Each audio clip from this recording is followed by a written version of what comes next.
Okay, good evening. Welcome to the RSU 5 Board of Directors meeting. It is Wednesday, January 12th, 2022. Happy New Year to the board and everyone watching. We are back in the cafeteria at Freeport High School to provide a little more social distancing for the board. But we're missing Candy this evening, and I'm not sure if our student rep will be joining us, but hopefully they will. But we'll get started with the Pledge of Allegiance.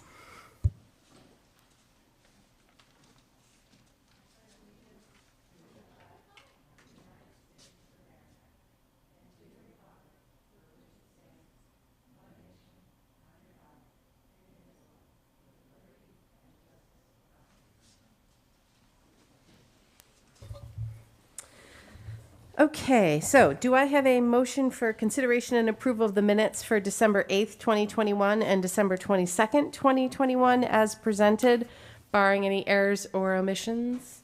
Vali and Maura, thank you. Maddie? Making sure you got my email. I wanted to clarify something in the minutes from the 8th of December. Yeah, so do you want to read Yeah. what you... It says, what does it say? Sorry, it takes me a minute to. Under 10A1, it says Maddie Bertenton would like additional information on responsive classroom. And I just wanted to clarify that a little bit. It's actually, I think myself and Maura both asked for additional information about the use of responsive classroom and timeouts. And then we had some discussion about the policy committee possibly looking at it when we reviewed the discipline policy, and then we asked Dr. Foley to send us some resources in a board update. Okay.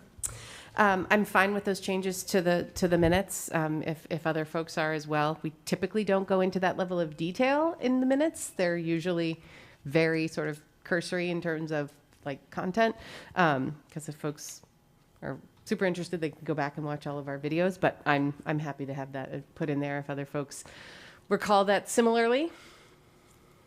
Okay, so we'll have her adjust those. The as presented with the recommendation of Maddie's adjustment there. Vali and Maura, you guys still good with your first and second on those? Okay. Any other comments or questions? All those in favor? Great. Zune, were you a yes on that one? Yeah, perfect. All right. Adjustments to the agenda? Yes, we have two. We would like to table 9A. Cynthia's not able to be with us tonight. And then I also would like to add something under unfinished business, an update on the superintendent search. So everyone who thought we were getting earlier because Cynthia's not here, I'm just going to fill her time. No, I'm just, it'll be super quick. All right. Since we don't have Brady or Piper here, we will move past the report from the student rep, and if they join us, we can fit that in a little bit later.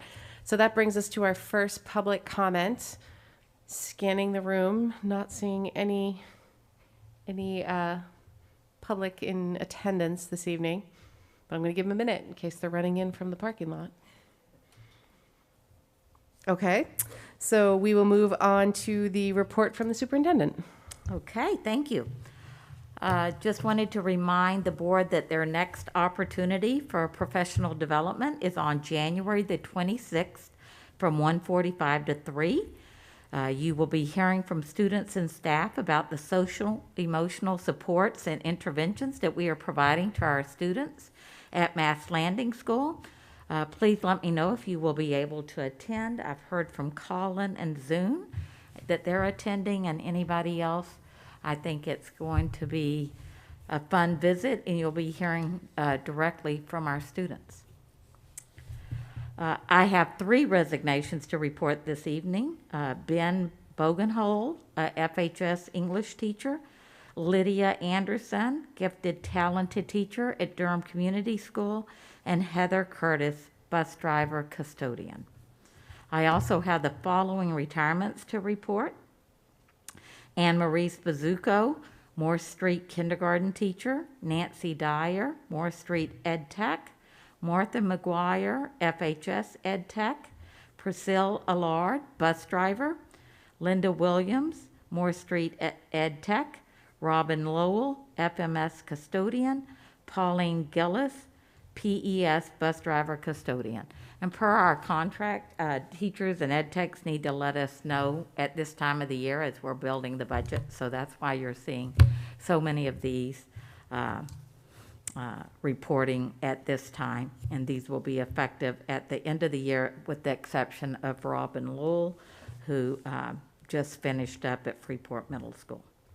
We continue with our budget work. I'll be presenting the budget at our next board meeting. I'm excited to discuss the administrative team's best thinking for moving the district forward. The planning's coming along well, and we'll just be putting the final touches on it in the next 2 weeks. Our solar project is finally up and running 100% as of December 29th, and so we expect to begin to see the savings on our electric bill. So on to some not so good news. I kind of put it in the middle. Our COVID updates.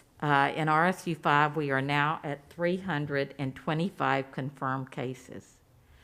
We have had 201 cases in the last 14 days. We are trying to stay fully open, but this is getting increasingly difficult due to staff who are getting sick. We are making available to staff the KN95 mask that you can see me wearing this evening. We also, for our families, we provide a mask for those that can't afford them, and we have additional masks in all of our schools and distribute as needed. We also, just within the last 24 hours, are now operating under a new standard operating procedure that came out officially today, I think around 1 o'clock. So I want to highlight for the board and for our audience some of our major changes that we'll be moving to. We are now allowing home tests for positive cases. We are pausing contact tracing as of today, which is allowed under the new SOP for districts that have a masking policy. This will help our nurses and administrators at the building level out tremendously, because with that number of cases, they are just drowning under the contact tracing. We believe that at this point, with the surge going on, that everyone should just presume that they are a close contact. For those who test positive for COVID, the best approach that the SOP now has in it is to test again on day 5. This strategy will assist us in keeping students and staff safe and to continue in-person learning. If you test positive on the 5th day with an antigen test, you need to quarantine for 5 additional days. In RSU 5, we are happy to test any staff or student on day 5 or 6 before having them return to school. We need everyone's help in keeping students home who are symptomatic. So my new slogan that I came up with today is, it's problematic if you're symptomatic while at school.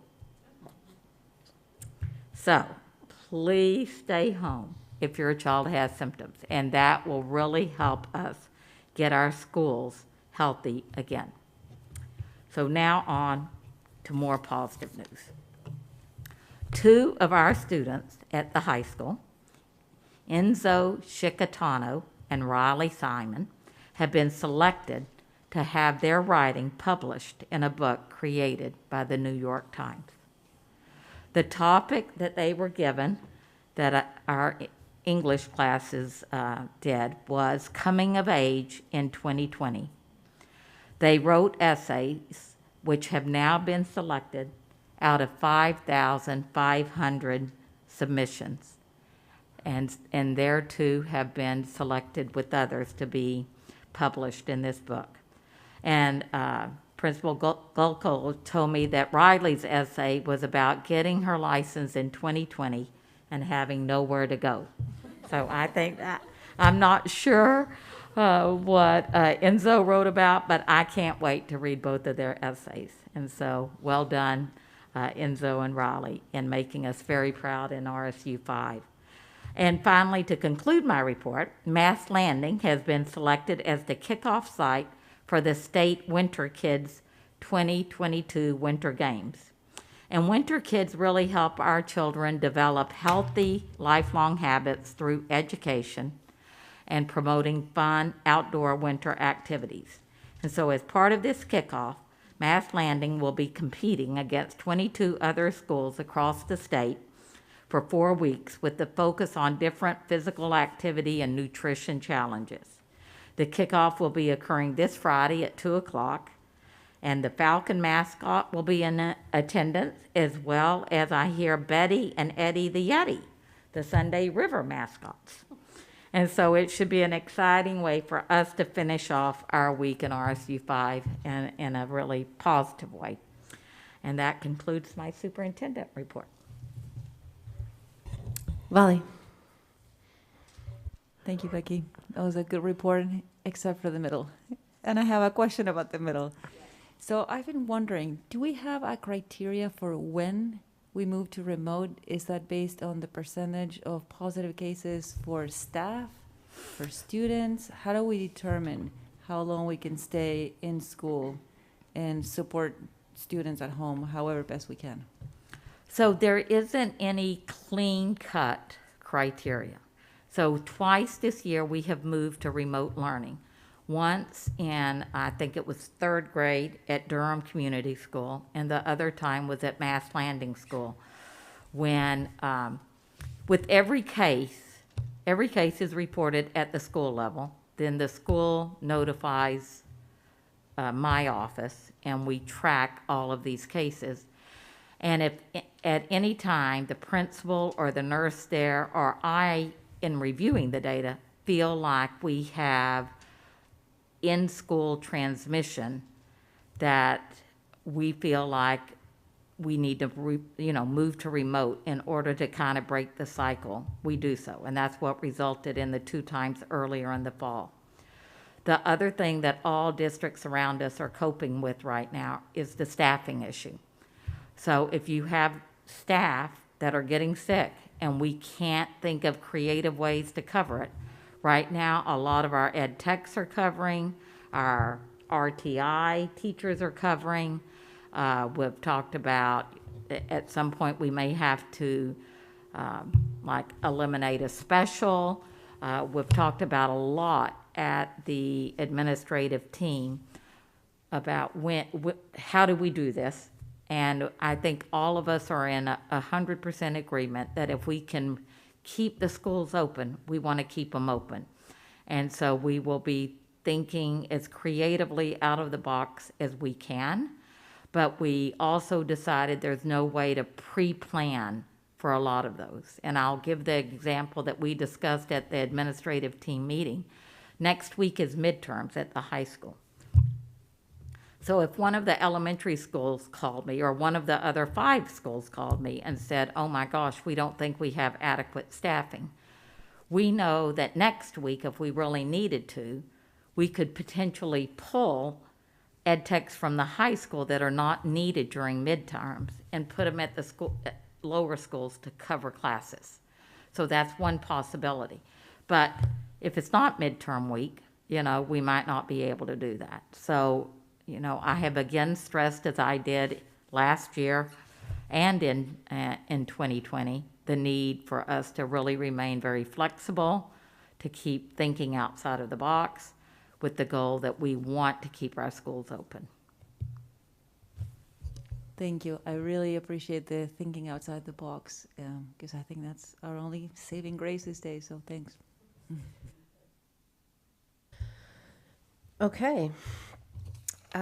So we are going to move, probably right back to Becky, because we're gonna table 9A, the district scorecard, and that'll probably move to the next board meeting on the 26th when Cynthia can join us and the administrators.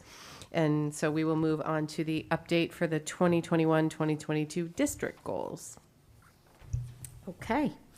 So as you could see in your packet, I think we provided a pretty extensive overview of where we're at. So what I'm not going to do that I've done in previous year is kind of read through each one of those because I just don't think that's needed. So I'm going to highlight a few things, and then I'm happy to take any questions or comments on anything you're wondering about. So on page 1 of your packet, under the goal of strengthening social emotional supports, I do want to talk a few minutes about the Lynn Lyons training. It has been very well received by our staff that we've been doing this past fall. And I feel like when we decided to do this, I thought it was a very expensive thing for us to do, but we were able to use COVID funds. And I really just want to emphasize how much I think it was really worth it all.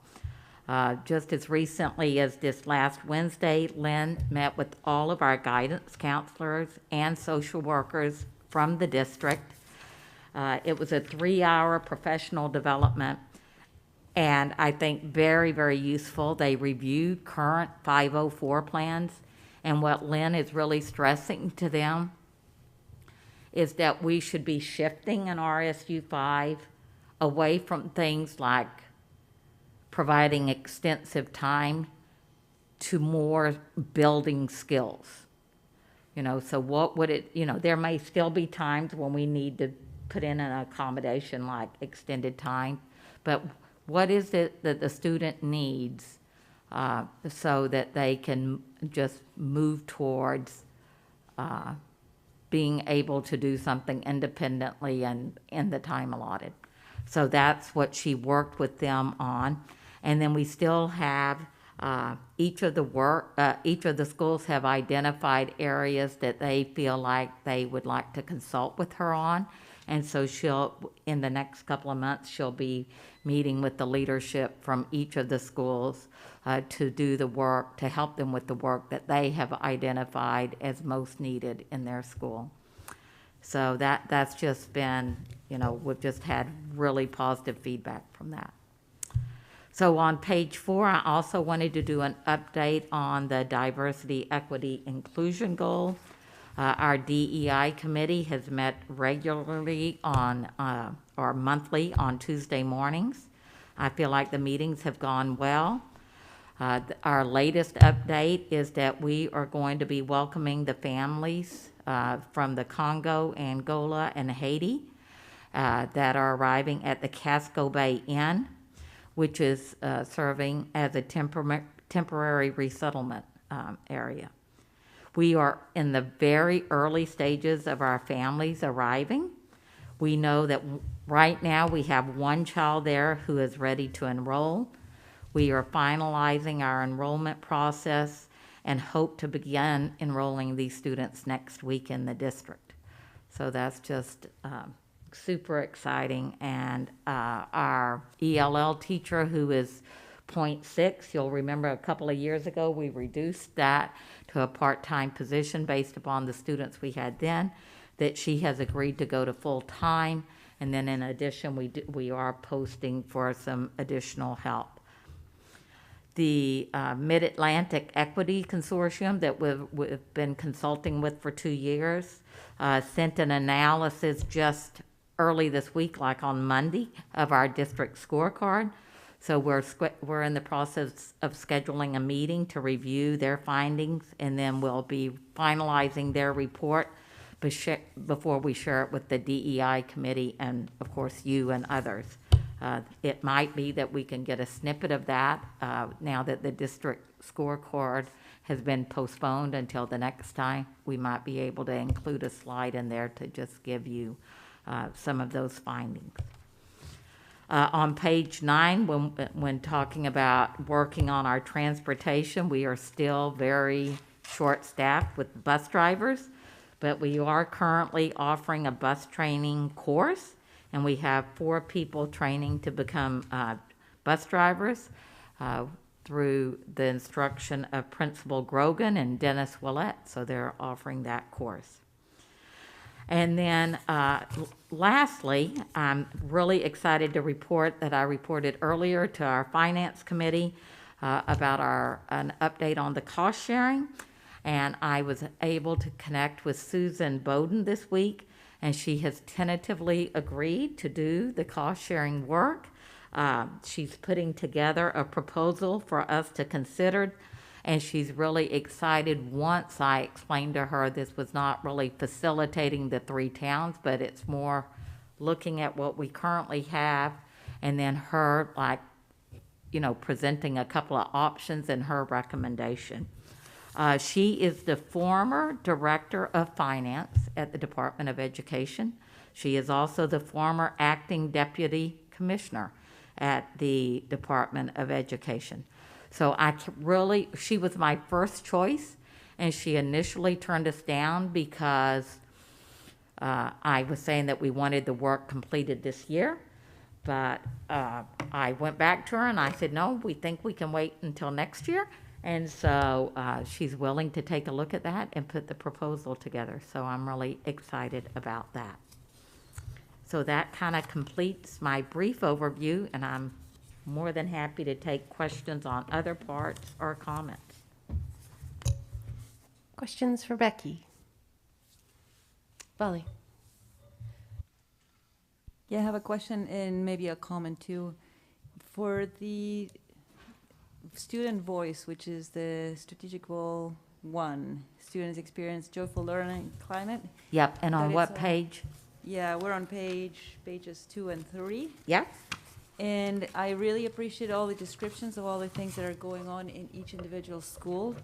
I did want to make a comment about how we interpret student voice within the parameters that we define here in these bullet points, and wanted to make sure that we're not restricting ourselves to encouraging student voice in these very formal ways. But if there are opportunities that arise that are spontaneous and have nothing to do with any of these things, we still make student voice be part of the culture of the school more than initiatives that we do in each individual schools. And as an example, we had the students come to talk to us about the participation as audience for the basketball games. Mm-hmm. And I felt as though something like that is not Yes. included here, but it's a perfect opportunity to exercise student voice. So if we can continue to encourage all the administrators and teachers to look at this as a cultural shift in our district more than a few initiatives that we do, that would be wonderful. Yes, and I hope through their presentations that I think that showed evidence that they're definitely very open to that, and they do see that more as a daily happening. But this is some of the more formal ways they're doing it. Yeah, I think we're on the same page on that. Susanna? Thank you very much, Becky. Just a really quick clarification question on the same goal that Vale just mentioned. Under F on page 3 at the end on Freeport High School, you have the newly formed advisory student leaders with 41 new leadership positions. Can you just explain what is, I think I understand the advisory student leaders, but when you say 41 new leadership positions, can you just explain what you mean, please? Thank you. I'm not sure I'm going to be able to give the detail you want, but I could definitely at the next meeting when the administrators are here, they were going to be here for the scorecard, they could probably do that. But I think that these are student leaders, and I think there's a couple per advisory, so it makes me think that there's like around 20 advisories, but I don't know that for sure. And they're weighing in on some ways where they can do advisories differently. And I know that she's also working, I've talked about the company that's working with us, Cortigo, on the software. And I know that right now she's working with them on how to build more pride at FHS, and that's going to be paired with these student leaders going into advisory and leading those discussions. So I think that's it, but I'll for sure have her kind of talk more about that at the next meeting. Jen? Your answer to me may be we'll talk about it at the next meeting, but with the new families that are coming in, you spoke briefly about that. Do you have any idea how many students and over what age group? Just because it seems like there will obviously need to be a lot of support within all of the schools for the students if they are at the age where they span all our schools. Yeah, no, I think I can give you an answer that's not definitive. And that I can keep reporting out maybe at every meeting. So currently we know of one. We also know from our communications with Freeport Community Services that is heavily involved in all of this, that they think there's going to be a maximum of 150 people. I think there are 42 families. I think that's probably how many rooms they have at the Casco Bay Inn, but they feel like they can accommodate 42 families. But what is unknown is what does that family look like? So out of those 150, it's kind of anybody's guess about what age the children are going to be. But there is a spreadsheet that gets updated every Wednesday, and Bonnie Violet, Director of Instructional Support, is over the ELL program. And the last I checked with her today, it hadn't been updated. So that's why we have the one currently. So we really don't know. And I don't think it's going to necessarily be perfectly divided over the 4 schools in Freeport. But I think every week we'll get an update, and then I can update you about where the impact is.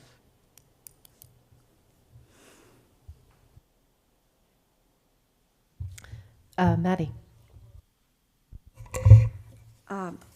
Thanks for the report. I love that Lynn Lyons, that the training is going so well, and I'm excited about this consulting with each of our schools. I just wanted to request that maybe in the second half of the year with the school updates, that maybe they can fill us in a little bit more on what in particular they have identified as an area and what they're learning if that process has begun. And I also just wanted to thank you for being persistent in pursuit of the cost-sharing consultant. That sounds excellent. I'm excited that you got your first choice. Sounds good. I think I'm more excited. And I think, we always talk about persistence, that is a trait we feel like is so wonderful in all our kids. And it's nice when you even feel that it paid off.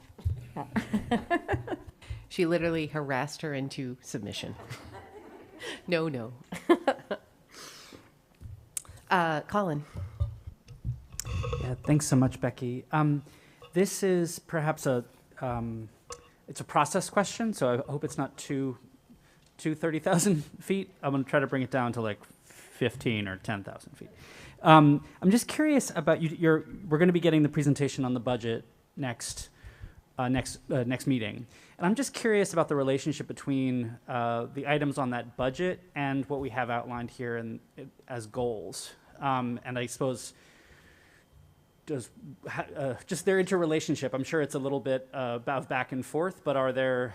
I guess I'm just curious. Are we seeing goals that have been, I suppose, pared back because we're not anticipating having the budget for them, or are we going to be seeing sort of the opposite, which is that we'll be seeing budget requests that are necessary in order to meet the goals that we have outlined here? If you could just speak a little bit about that, I'd appreciate it. So there are times when you're going to see, I think other board members can speak to this, where you'll see a direct correlation, right? So when you look at a transportation goal, it's not going to be unusual to see either that we need more buses or more drivers, right? And there's just that one-to-one, very quick correlation that, to further transportation needs, you're going to need drivers and buses, right? But there are other goals like the student voice that really don't have a big budget impact. It really is what Bali talked about shifting the culture. We always have money in the budget for professional development, and we also have money in our grants through Title II specifically that are designated for professional development. So that if there is something that comes up, the social emotional well-being, for example, there's usually money that we put in Title II for responsive classroom training, right? And you see that in the goals. So sometimes you will see that correlation, and other times there's not a cost association with moving the work forward. The equity, for example, the equity goal that was new, we've spent $50,000 over the past 2 years. There was a very quick budget implication there with getting a consultant around that. But student voice is one that is not, a high cost, for example. And Or school partnerships with the community, right? That usually saves us money. So, one that comes to mind immediately is like LL Bean partnering with us to provide these days at the high school with each class, and they're doing that free of charge. And I think if I could add to that, you'll see in how they present their requests by school. So not necessarily in Becky's, although there's some of that in Becky's overall budget, but when each principal or director for their group comes and they have their sheet of like, these were the things I'm adding to my budget, there's usually a very specific, they'll tell you which goal they're addressing by doing it. So sometimes it's a very direct correlation, like civil rights team stipends at every school, like that's very clearly tied to our DEI goal, but some of them are a little more nuanced than that. So Great, thanks so much. other questions for Becky? Bali. So quick question, Becky, what page is this? 5. The strategic goal 3A, the action step is to identify and assess the effectiveness of the current existing school community learning partnerships. So for each school, we have identified all of these partnerships. Is the assess the effectiveness part in progress right now? Well, I think that this is like more of an ongoing kind of thing, and obviously, I'm going to use Mass Landing as an example of the Wolf Neck Farm partnership, and I don't even know whether, I think she did. I think this is a good example of where principals do the assessing on an ongoing basis. And, we had that wonderful opportunity last year. And in reflecting on it, Principal Grimm really felt like it would be more robust to do kind of a spread out kind of half day. And she's worked very closely with them in building that to make it more, I would say, rigorous, right? We want it to be fun and exciting, but we want there to also be deep learning when you're taking kids out of the classroom. And so the assessing the effectiveness is kind of an ongoing thing. And I think the work that we still really have to do is just looking at, are there areas that we want to explore that we're not thinking of, right? Exploring new opportunities and kind of finding out what other schools and districts are doing. Thank you. So that is the ongoing process that has already begun. All of the schools are assessing, reassessing, and thinking of new opportunities. Well, I just think that it shouldn't be about, oh, let's go do this, and doesn't that sound wonderful? And we're not looking at, every time you do a program like that and you're pulling kids away from what I would call regular instruction, you have to feel like the benefit is worth pulling them away. And so, yes, so it's ongoing.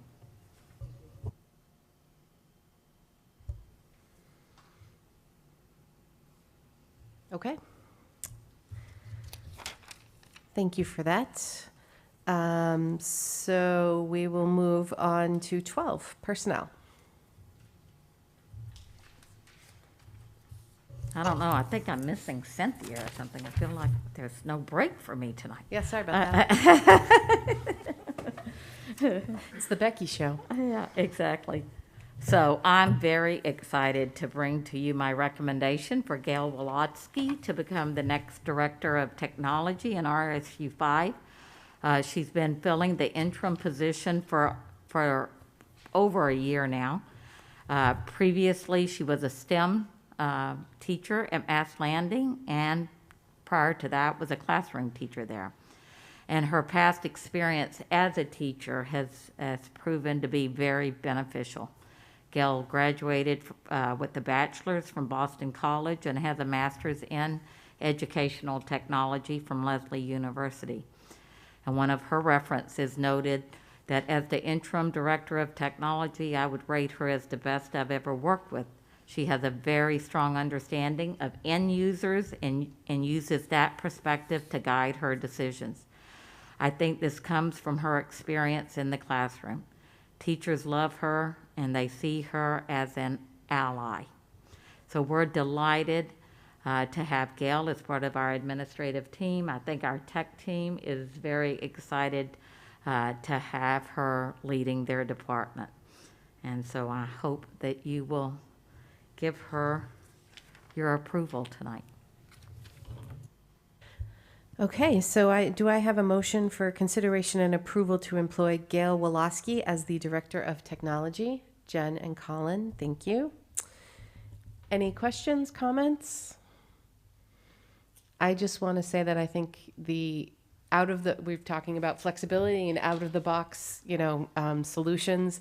I think this is a great example of that. So to tap into a teacher and to a STEM teacher for this position last year, when we were in probably one of the craziest times of trying to find another technology director was amazing. And I appreciate your creativity in thinking of it. And I appreciate her willingness to try something new. And that must have been scary last year to do. And I think it's been a great fit. So I'm super excited to have her. So any other questions, comments? All those in favor? Okay, great. Thanks. Congratulations, Gail. Thank you. All right. So unfinished business, this was our adjustment. I just wanted to do a quick sort of update on the superintendent search, just because we haven't had a board meeting since we talked about this back at the end of December. As we discussed on the 22nd, the board engaged with MSMA and Eileen King as our consultant to facilitate the search process. The position was posted on January 3rd, and we're accepting applications through Valentine's Day, February 14th, for applications. The ad hoc committee, which is myself, Beth, we're just in a row here. Maddie and Colin have been meeting with Eileen and the posting and some marketing materials around that. It was posted both locally as well as nationally, and according to Eileen, basically all of the places where a superintendent would be looking, and she has been reaching out to her counterparts around the country to make sure that they are aware and encouraging the position for any of their folks that might be interested in relocating. We sent out a letter at the end of last week laying out the process for the community to just see, what it looks like in terms of the creation of the ad hoc committee, the opportunity for staff listening sessions. I know the board didn't receive that email, but it did go out to all of the staff, and those have been scheduled, and I believe there's 4 of them over the next couple of weeks. And Eileen will be facilitating those Zooms for the different age grade levels. And then the last communication that's come out was a letter yesterday for seeking community volunteers to be a part of the Community Search Committee. So that's the committee that will be reviewing the application packages and then conducting the first round of interviews and making recommendations for candidates to put forward for the next round. So the stakeholders involved in that committee would be teachers and staff, administrators, students, community members, and then the members of the ad hoc committee for the board members. So for folks that are watching and might be interested, please shoot an email to Jenny McManus, which is mcmanusg@rsu5.org if you're interested. We're looking to get those letters of interest by next Friday, the 21st, so that we can pull that committee together and make sure we have representation across towns, across schools, across grade levels for the staff. So I know we've already received a handful of folks in the last day, so that's great. Jenny's created a spreadsheet for us. They all go to her. She lets folks know that they'll hear back from us once the committee has been put together. The two real date commitments for folks that are interested in that, and this is also important for the board because you guys will be required to participate in the training as well because second round interviews will be with the board. So the first one is a training with Eileen King. Hers, she's going to video, so everyone is going to have the ability to access it on demand when they have time from their homes. Which is great and super convenient for everyone. And then the other one will be on February 9th, and it'll be before our board meeting. So it'll be 4:45 to 6:15 on February 9th here at the high school in the cafeteria. And that will be the training with Lawrence Alexander around eliminating bias in the hiring process. So the board or the ad hoc committee, sort of took the sentiments of the board at the last meeting that they felt like that would be a productive use of the board's time and obviously that committee to have that training with Mr. Alexander. So he was able to get us in and do it right before a board meeting. So hopefully that works for everybody and they can get that on their calendars. And then the other date is the first interviews will be on March 1st. So those will, if we're able to hold them in person, they'll be held. Yes, Freeport Community Services. Sorry, geez. Yeah, yep. So we will, so for important dates would be that February 9th and obviously March 1st for the interviews. And really we're asking folks to be able to commit to pretty much the whole day because we'll likely be having, anywhere from 5 to 8 interviews. So it's going to be a good chunk of time. So if folks are interested and available on those dates, we would love to hear about your interest. So Jenny McManus by next Friday. And just a little bit on process after that. Once that committee meets and scores those interviews, they make their recommendations for who they suggest moves forward in the process, and then it would come back to the board for the next round of interviews. So. Did I miss any steps? Have we informed the board of that date of the second round of interviews? I don't think we know it yet.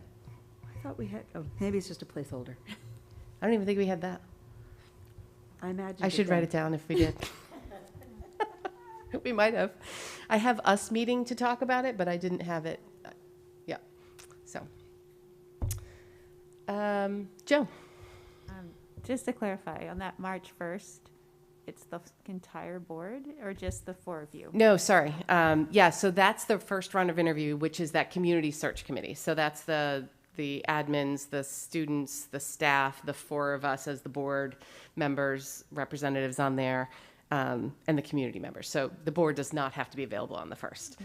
The only board date that you guys hopefully can block off is just so far is that February 9th, 4:45 to 6:15.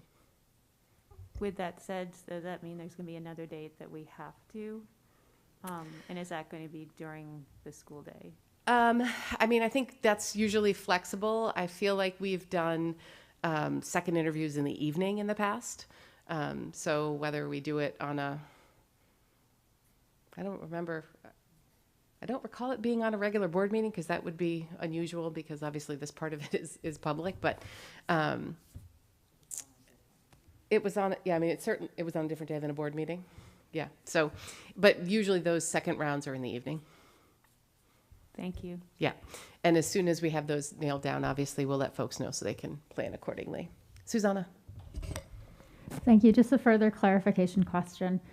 You had mentioned about emailing Jenny by next Friday. Is that for us, or is that a community member, sort of the search Yes. within the water community? And we just need to know, without telling Jenny, that to show up for the board meeting that you mentioned and to keep an ear out for a second interview. Correct. All right. Thank you. Yep. Yeah, really that next Friday with Jenny is just folks that are interested in that search committee. So we know you guys will be at the second interviews, whether you express interest or not. Of course they are. We all are. We're sadly interested. Okay. That was all. It was pretty quick. Yep. All right. So next is new business. Am I reading all this?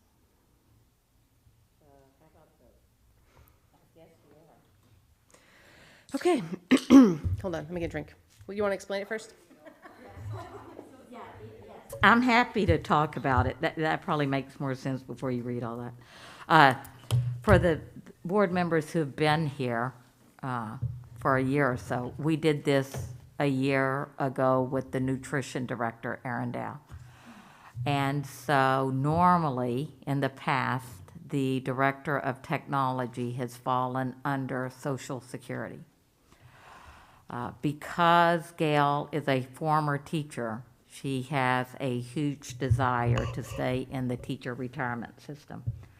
And so there is something that we offer a few of our employees called I always want to call it the Professional Learning Day, but it's not that. It's the Participating Local District. And I'm looking at Peggy, our interim Director of Finance. So she's here to back me up tonight with any hard questions. And so the board has to approve a position going into the PLD. And we have currently one bus driver who was grandfathered from Durham, I think, because they had this PLD plan. We have Erin Dow, and I'm looking at Peggy. Could you come up to the Data mic? specialist? The what? Data specialist? Oh, thank you. Yes, that's it. Oh, yeah, I don't know. Save Peggy the trip. must have given you the vibe or something. The data specialist, Paula Roberts, is also under this. And both of those, both Erin and Paula, came from districts where they were already participating in a PLD plan. And so Gail's request is to be able to continue to stay with the main retirement. And so in order for her to do that, I support this very much, you have to vote on this and allow her to enter into this group. And the one retirement that I reported tonight, that person was in there, and so we'll still be staying at, I think, 3 people, Peggy, that would be participating if you voted to allow this. And if I recall correctly, there is a bit of a cost associated with it because you kind of have to pay into both, right? Because they're technically eligible for Social Security or something like that. No, it just costs, no. It just costs more than Social Security does? Okay. Peggy, could you come up and tell us how much more that? I recall it being additional not cost. overly material. No, but it's material, it's, yeah. Yes, good evening. My name is Peggy Brown, and I'm the interim director of finance and HR, in case you don't know. Yes, the cost associated for the PLD is 10.3%.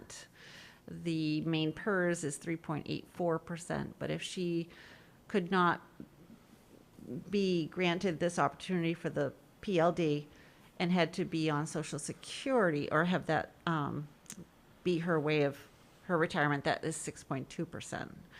So we're looking at the difference of 6.2% versus the 10.3%. So approximately $3,800 per year. All right. Okay. Well, we'll do the motion and then you guys can ask questions if you have them. All right. So do we have a motion for consideration and approval to see if the school board members of Regional School Unit Number 5, RSU 5, will vote to, 1, add coverage for its IT director under the regular plan AC effective February 1st, 2022. 2, continue to provide coverage under plan AC for its food service director, data management specialist, project manager, and its non-teacher plan. School support employees who are participating in main PERS with the Durham School Department immediately before becoming employed by RSU 5 on July 1st, 2009. 3, authorize the superintendent to sign the agreement between RSU 5 and the Maine Public Employees Retirement System. And 4, allow the IT director who is currently employed by RSU 5 on February 1st, 2022, upon electing to join Maine PERS, to purchase credit for past service with RSU 5 upon the employee's full payment of all associated costs. RSU 5 will not participate in the purchase of past service, and so employees are responsible for paying the full liability associated with this service. Susanna, first. Second, Beth. Questions? The only question I have is if Priscilla is the person for Durham, do we need to include that all in there if she's retiring? Well, Or- she's still under it right now. Okay, all right, so this is, okay. All right, any other questions? All those in favor? Great, none opposed. Thank you. I'm sure that Gail will be very appreciative of that. All right, public comment. We have fewer people in the audience than before. So I think we can move on. Do I have a motion for consideration and approval to enter into executive session as outlined in 1 MRSA Section 4056A for the purpose of discussing the superintendent's evaluation performance goals? Susanna and Jen, thank you. All those in favor? Great, thank you.